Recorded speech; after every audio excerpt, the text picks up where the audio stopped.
Hey guys, it's Danny. Today it is time for a little bit of a tour. It is the last day of July. I might post this video today or tomorrow. But anyway, I realized I don't actually have a tour of July or a tour of my garden in July. I do want to document how all of the things kind of change depending on the season, and July and August are the absolute worst months for the garden, absolute worst months for me as well. So here's how things are doing. Spoilers, some things are not doing well, some things have died, but roses are still going strong, so that's great. But you will see, they don't look as good as typical. But with that said, let's just get the tour out of the way. First off, here we have Coco Loco. I did not remove him yet. I will. No, this is the poorest looking rose that I have. It's just absolutely awful. Losing a ton of leaves, having all sorts of scorched leaves. It's not blooming at all. The buds just scorch. I don't really like this rose too much either. It's not my favorite rose, and it's also not strong at all. So this one is gonna get removed. I just didn't get around to do it just yet. I'm not even sure if I'm gonna put it in the pot because everything that I have in pots is not doing well unless it's in like deep shade. Just for the record, in case you're new to my channel, I live in Cyprus. We have what the internet calls a arid or desert like Mediterranean climate, in the sense that it's very hot, very dry in the summertime, but we have mild winters, and pretty much if you consider that the seasons are reversed, our glory seasons where everything is very green and luscious is autumn or end of autumn, winter, spring, summer. Everything kind of dies. Like if you look outside my yard, there's nothing there. I mean, some trees, olive trees and stuff, but vegetation, no. We don't know her in the summertime. So we have temperatures of over 40 degrees Celsius on a daily basis in July and August, and it's not fun. But I'm persevering. Right, so this is Coco Loco. He's done. I don't like him. He's not for my climate. This is a really pretty plumeria that I put here, or actually I got last year. It has one of those pinwheel type of patterns aren't on it. It's a very slow grower though, compared to my other plumerias, but she's very, very pretty and compact. I actually had to cut the osteospermums because surprisingly enough, they were growing too wild, way too much. So I gave them a very hard prune. Maybe not the best idea for like the middle of summer, but I'm just curious to see what happens. I also gave a pretty hard prune to this salvia as well. You will see other salvias look good. This one, I'm experimenting. They're kind of growing out of hand, so I should have waited probably till September, but it's okay. I'm experimenting. This is Julia Child. She has done well up until now. It doesn't look the greatest, but she's actually just finished her, 11th, 10th bloom cycle. She's very good. She's a good rose. I'm considering getting her as a standard tree because I'm redesigning a little bit this area in the autumn. But she's doing well. I like her. Cypripedial is also doing well, considering, of course. It looks horrible if you consider, or if you compare it to other climates, which are in full glory now. He looks horrible. He looks like he's not having a good time, and probably he's not. But he's still putting flowers. They're small, but they're fragrant and nice, and he's doing well. Here I have another plumeria out there that I just put in. She's looking pretty. This is Chippendale. He is as tall as me, kinda almost. Chippendale is glorious. So this rose has bloomed a million times, but now he's taking a break. He hasn't bloomed in July almost at all, but he has put on the most glorious growth, a little too glorious. I would say some salvias there that are not looking too glorious, but they're looking okay. I just pruned the spent flowers. Here we have Bosco Bell. Doing okay-ish, not the greatest. You can see a lot of burnt leaves here, but he's doing okay in comparison. He's still blooming, still smells nice, and some of the blooms actually have more than one row of petals. He's okay. I mean, he's not enjoying the heat, but he's doing okay, considering getting this one in a standard tree form. Because I'm looking for roses that don't grow very, very tall for this project, and this one might be a good option. Another plumeria here. Here we have Bliss Perfuma. I purchased this one, or I planted it very late in May, almost June. So it just grew in the heat, but she's doing great. Very good. She's supposed to be much taller than this, obviously, but considering she's not established quite at all, she's doing very well. Almost no burning. Here I have one of my lavenders that I just pruned because the flowers were spent. This looks glorious. She's always looked glorious because I planted her early, but I have some lavenders that did not make it.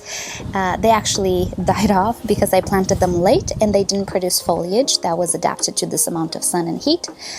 So I'm gonna have to plant lavenders in the winter time or something for them to just grow adapted. But anyway, this one did well. Another plant that I don't have anymore to show you that I removed was the Veronicas. They do not survive the heat here, so I had to remove them. Here we have Molino. I'm not sure if this one or Coco Loco is doing worse. This one is not doing all that bad. I mean, the new growth looks good. Flowers, not so good, but that's okay. We have a lot of burning here. But the problem is I don't really like Molino all that much because it looks a lot like other roses that I have. I don't know if I'm going to keep Molino, to be fully honest. I don't really like its pattern of growth either. I don't know. We'll see. Here we have Gabriel Oak. Look how good Gabriel Oak looks for being bathed in sun all day long. He looks very good. Planted this one again in May, very late, but he's doing okay. This is Thalia, not doing okay. She's gonna get moved from here. A salvia that I did not prune, looking very nice. This is Madame Anisette, not liking the heat quite at all, but she's growing. She's just not blooming properly, which is fine. I'm okay with that. I'm hoping for some fragrance. This is Meteor, looking a little bit better with the flowers. When I say better, I'm just referring to the fact that it doesn't have proliferation all that much anymore, but still, you know. Not my favorite rose. Probably I'm gonna move it from here, but probably I'm not gonna discard it. I think I'm gonna keep it because it might actually start to look better, but this is a prime location that I'm gonna reserve for something else. This is Fruity Perfuma. She's doing very well. I like her. Still blooming all the time.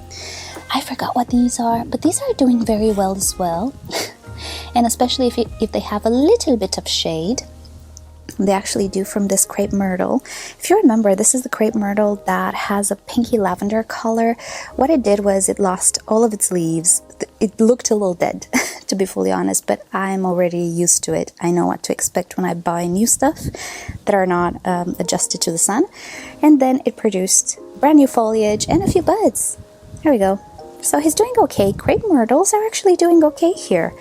Happy about that. I'm thinking to introduce a few more in the place of some of the Jatropha's, because like I have 10 Jatropha's. I could switch them up. I did actually find another place that sells a few crepe myrtles, so I got a white one and another pink one. We'll see where I put them. This is Eptide. Let me show you something real quick. Eptide looking almost white. She's doing okay. Because of the heat, you can see the flowers are almost light pink. Yeah, that can happen. So I'm keeping my hopes high that the Penelope Lively in the front that I thought was mislabeled actually is Penelope Lively, but it's just very bleached out by the heat. I have some pretty osteospermums there. All of the osteospermums are actually doing well, but they have a tendency to like really grow and sprawl everywhere. So I need to be more on point with trimming them. I should have trimmed the other ones that I trimmed now maybe earlier, so they had at least a few leaves to shade themselves. Now I think I kind of did a boo-boo, but again, experimenting. I'm just experimenting. Things will get moved, changed. You know, it's okay. On this side of the little alley that I have here, I have a mini rose called Pompeii, and I think it's battling Emilien Guillot in how pretty it looks in the heat. Look at that. The blooms are really not bleached out at all. Well, when they're older they do, but it's okay. They're not fragrant. It's not supposed to be a fragrant rose, but they have many petals. They look absolutely gorgeous in the heat. Very good rose for the heat. So that's about it for this alley. Let's turn around. I'm sorry, this one is always in the sun because I always start these videos late, but I'll do my best. Let's see. Oh, there we go. So this is Princess Alexandra of Kent, blooming all the time, continuously. She doesn't really have flushes. She just has flowers all the time, and she looks wonderful, even in the heat. Nothing like what she's supposed to look like, but she's really growing well in the heat. Look at that. A very strong rose. I really like this one. Here we have another lavender that I planted a little earlier that I already cut a little bit. She's doing okay. Here I have Lady of Shalott. This one took its time before it started to leaf out, so it's a little late to the game, but she's doing well. Here I have a plumeria that will probably not stay here, but here is one of my best performers. This is Amour de Molène, and she's, again, she doesn't have flushes per se, she just blooms all the time and creates a ton of blooms. Look at that. And of course the blooms should be bigger and more colorful in lower temperatures, but even in the heat there is a minimal amount of scorching on the leaves and the blooms have a lot of petals. They're still also a bit fragrant. She's doing very well. I really like it. Very vigorous, very good for the heat. Right, here I have Queen of Sweden, doing very well. Again, not having real flushes, but just kind of blooming here and there. Oh, look at that. We have a little praying mantis here. They really love to sit on the roses and especially on the flowers. Love my praying mantises. So the Queen of Sweden, she's doing very well. The flowers you can see, not as big as they should be, but still doing okay, still looking okay. Here's my Black Diamond Crepe Myrtle that I'm gonna do some rearranging. I'm gonna center it a little bit more because it's kind of competing with that tree here, and I think I do want to keep the Jatropha's here to create like a fence, privacy fence up there. I might move this one a little bit towards here, remove this plumeria, put it somewhere else, and put this rose a little bit towards that rose. This is Royal Perfuma, mildly disappointing type of growth. She's okay, just doesn't really grow much, and the flowers are not spectacular in the summer at all, like at all. But I'm keeping my hopes high that the rest of the year she will be okay. But yeah, this one not as impressive as I thought it would be, but she's okay. This crepe myrtle though is absolutely amazing. The leaves it came with, some of them burnt a little bit, you can see, but all of the leaves that it grew here in the garden, they're looking very nice. No crispiness at all. Looks very good. Look at that. My favorite tree, and my husband's favorite tree apparently, which is great. Speaking about trees, let me show you my citrus trees. Ta-da! This is my lemon tree. He grew so much and continues to grow all of the time. Look at that. Has no fruit, but it's okay. Let's say this year is a acclimation year, right? I'm so proud of the lemon tree. He's looking absolutely fantastic. Orange tree not looking all that bad either, but this one suffered a little bit in the very unusual freeze night that we had this winter and lost a lot of limbs, and it's kind of growing out now. Looks okay, but this guy's a little setback. No fruit yet again. And my pride and joy, my pomelo, he looks so good. Again, continuously putting on new growth. I'm overexposed, sorry. Continuously putting out new leaves, new growth. He's gonna grow so big. This one has one fruit. Ta-da! And this is a flower that I noticed very late in the season, and I pollinated it and I hoped it would like form fruit, and there we go. All of the flowers it made in the actual spring season, they all fell, probably because they were not established, but this one that I pollinated myself, this one took. So I have one fruit on my pomelo. And now let me just show you what happens to all of the plants that I have in pots, all of them, no exception. Ta-da! So growing plants in pots here, not a good idea. I cannot get away with anything, even with the white pots that don't overheat, is just different. It's not the type of climate. So Unless, you know, they're in deep shade, but having roses in deep shade, not the bestest ideas. But yeah, me and roses in pots will probably not happen. But anyway, with that said, let's go and see the front garden. Sorry, I forgot to show you, I do actually have a rose in a pot that is surviving. This is Bring Me Sunshine, and it's a humongous pot, and I planted some portulacas to keep some shade in there. And this one receives sunlight only for a few hours in the morning, and then it's shade. This is the only rose that is surviving in a pot. But everybody else, no, absolutely not. It's not the climate for it. Not even hydrangeas. I keep this one in deep shade. It's a paniculata. It's one that is the most heat tolerant, and still I have so many burnt leaves. It does not receive sun, just bright shade, and it's just not doing it.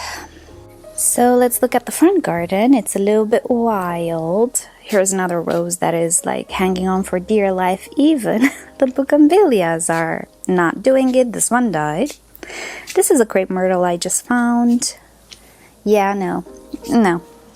We're not gonna grow things in pots here. It's just absurd. Right, so let's start with the cute stuff. This is Olivia Rose Austin. She keeps blooming throughout the summer, but as you can see, the flowers are more white than anything. But she's a very good rose. She's a very vigorous rose, minimal burning if at all. The Lady Gardener here is a very good rose as well. Doesn't really bloom much in the summer for me, I see, but she is not burning, which is great. Golden Celebration is actually a very good rose. These are old leaves that burned because they aren't adapted. However, let me show you something funny.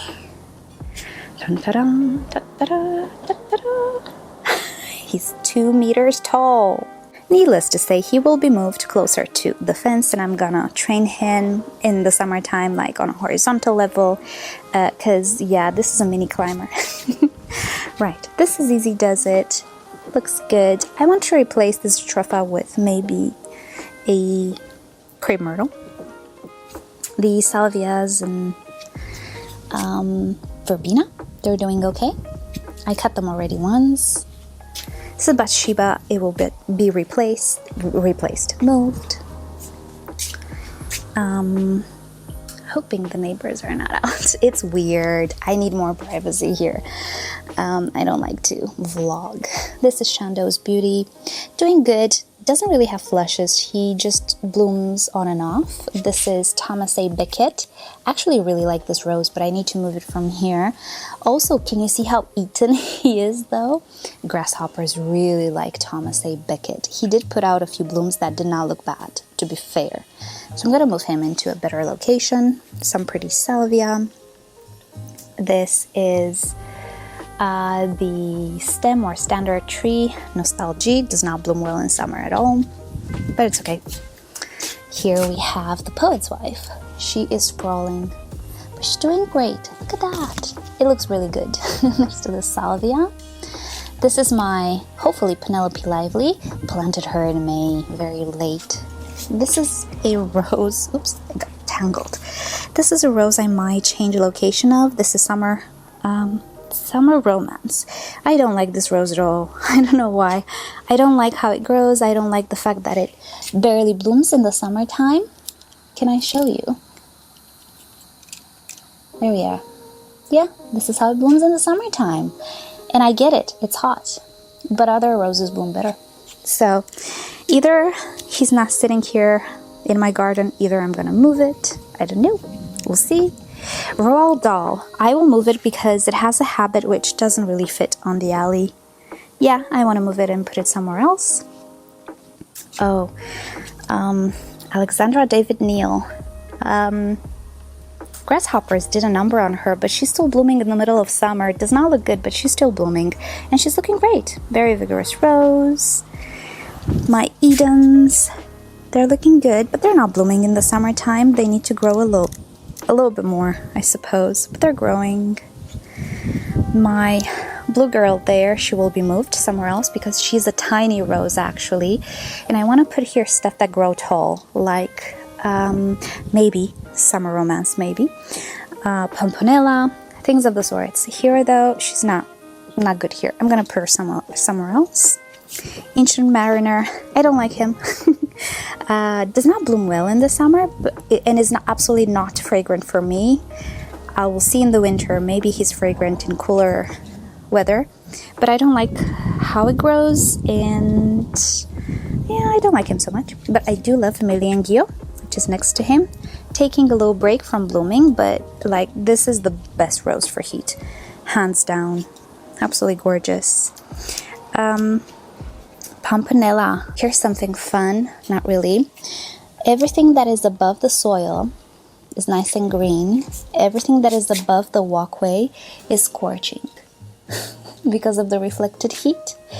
She does not like the heat. We'll see. Hopefully, future years she will look better. Okay, let's move here.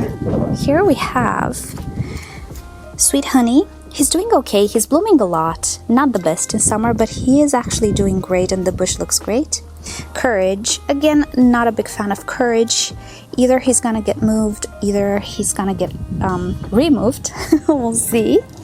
I'm, however, quite a big fan of Le Pas du Paradis, but I planted it very, very late. However, the flowers it produced were very beautiful. I also do like Sweet Parfum de Provence. Not in bloom now, but it has quite a few buds. He's doing good in the heat. I'm pretty happy with it. Eustacia Vi. Don't like her growth pattern at all, but I like the flowers. Raspberry Perfuma. Again, looking pretty horrible, but surviving, and yeah, I think she's gonna look good in future years. Some more salvia here. Tropicana looks absolutely gorgeous when it blooms, even in the heat. The flowers do burn, but in the early morning they look good. Earth Angel looks good actually for the summertime. He's kind of white, not its favorite season, but it's still looking okay.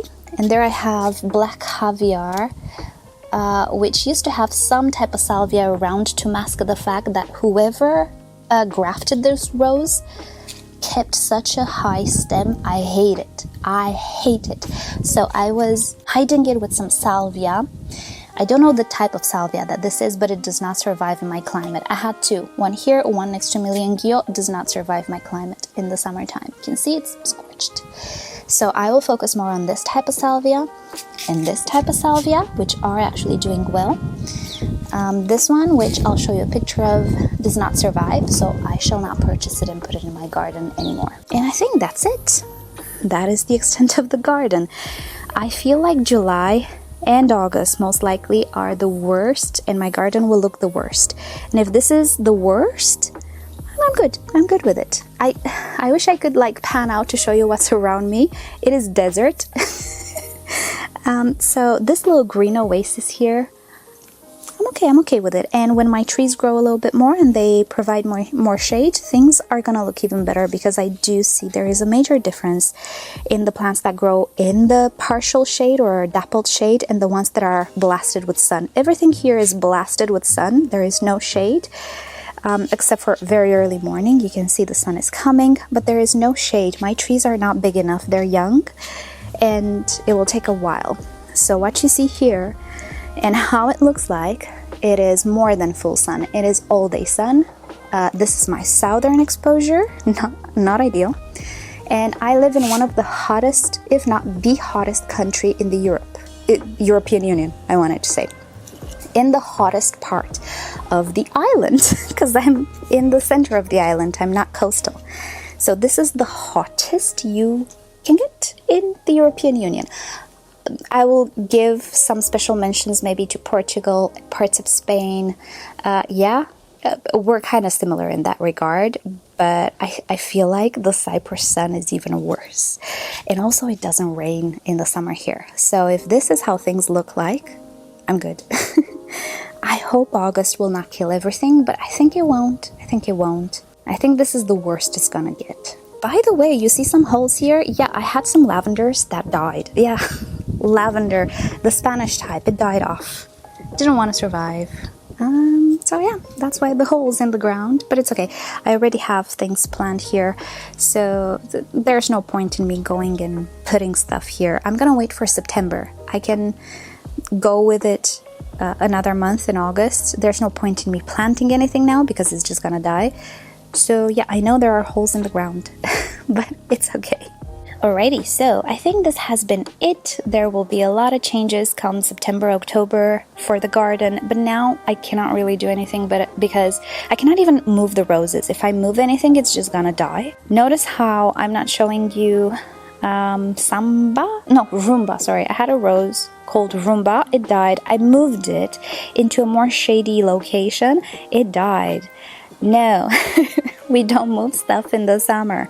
So my bad. Hopefully I can find him locally again. But yeah, now I'm just like waiting and I'm hoping everything survives. But this is how things look like in August. Sally, we still have, not August, July. Sally, we still have August to go, and it's gonna be just as bad as July, but the silver lining is that the day is decreasing. So the number of minutes, or not hours, but minutes at least in the day is continuously decreasing. So we're not gonna have as much sun. Also, the sun is falling lower in the sky, so it's gonna start to fall behind the house. So we're gonna have maybe a little bit more shade and maybe a few more minutes of shade per day, which makes a difference. In August, actually, there's a noticeable difference in day length. So that's my only like silver line for August. I'll tell you a secret, I hate August. But it is what it is. We're just gonna survive for August as well, and then in September, slowly and surely, things will be a little bit more bearable and I can start doing things. So in September, I'm going to show you how I prune the scorchiness and everything from the roses, because that's what we do in September here. And we get ready for the blooming season in October, November, December, which is going to be fantastic. Right, so that said, thank you guys so much for watching. Hope you've enjoyed hanging out with me today and seeing the garden. And with that said, I'll see you all next time. Bye!